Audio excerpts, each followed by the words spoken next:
Okay, here we are. Spring is in the air. It's early May. That means we have the April real estate sales for what's been going on in Edmonton. Jay, I love that we do this every week. Thanks for being here. How about you tell us a little bit about what's been going on in with real estate sales in Edmonton in April and as well as so far this year? Hey, thanks, Josh. Glad to be here as well. So let's just dive right into it. We're going to talk about inventory. This is something that we kind of like to put our thumb on the pulse of the market, and it does give us an indication of what's happening. So for April, our inventory has jumped up a little bit. We got 5436, and that's up from 4848 in April. It's about a 12% raise in our inventory. 9.8 or almost 10% of those are new listings. And we have about 2 point some odd months of inventory here right now on our market for sure. So, what does 2 months of inventory mean? Yeah, so that just means that really we're still in a seller's market.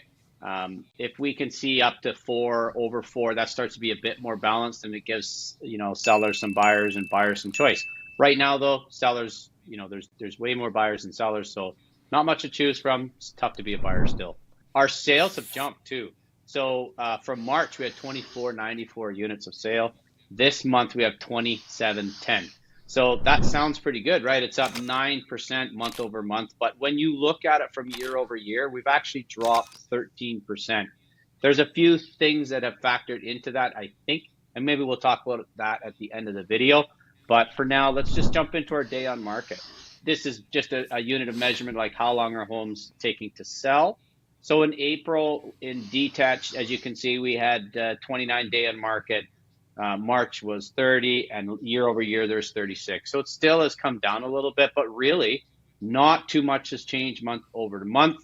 We have a couple exceptions. Semi-detached has actually jumped up from 22 to 27, but we've seen this big decrease in these apartment condos. That's interesting. So when we look at the dollar or the rate of change, everything, as you can see on our chart here, is 0, 0. We have that negative 0.2% on row houses, but look at our apartment condos, up 2.5%, up 9% year over year. So these are some pretty good numbers, some pretty big numbers. Let's talk about the pricing. Detached homes, 535, no change from last month. Really, really stable this year, except for January. We'd seen that, 515, that's the lowest part, but we seem to be holding our value there. Looking at the next set, semi-detached homes, we're at 425,000.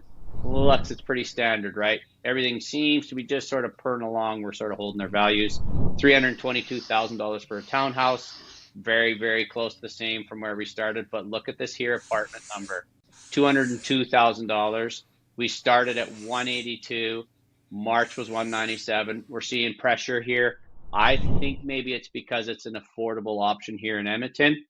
We've noticed that this year we had this sort of Trump tariff talk, which kind of scared the market a bit. And then, of course, we had the election cycle. I think a lot of buyers stood back on the sidelines, wanted to see what the result of the election is.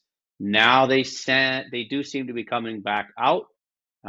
We know who we have for a prime minister, and I think that there's a little bit more renewed optimism in our market here now. Thanks so much, Shay. Yeah, uncertainty never helps the market for sure. Whether we like the results of the election or we don't, whether we like what's going on in the United States or we don't, having that uncertainty isn't helpful. But as we figure out what the new reality means, we're likely going to see some increased certainty and increased buying here. And we do expect interest rates to drop more this year as well. So that might also help bring on more buyers and get them into the market if they've been waiting. Yeah, for sure. And hopefully we get some answers from our government on the GST policy for first-time new home buyers. We have a lot of people sitting on their edge of the chair just waiting for that announcement. So, Prime Minister Carney, if you can hear me, please announce that soon so we can get back to work with our first-time home buyers. But that's it for now, hopefully Josh. we hear that in the next 2 weeks. I'd love to hear that in the next 2 weeks. Thanks so much, Jay, and we'll see you all next week. Thanks.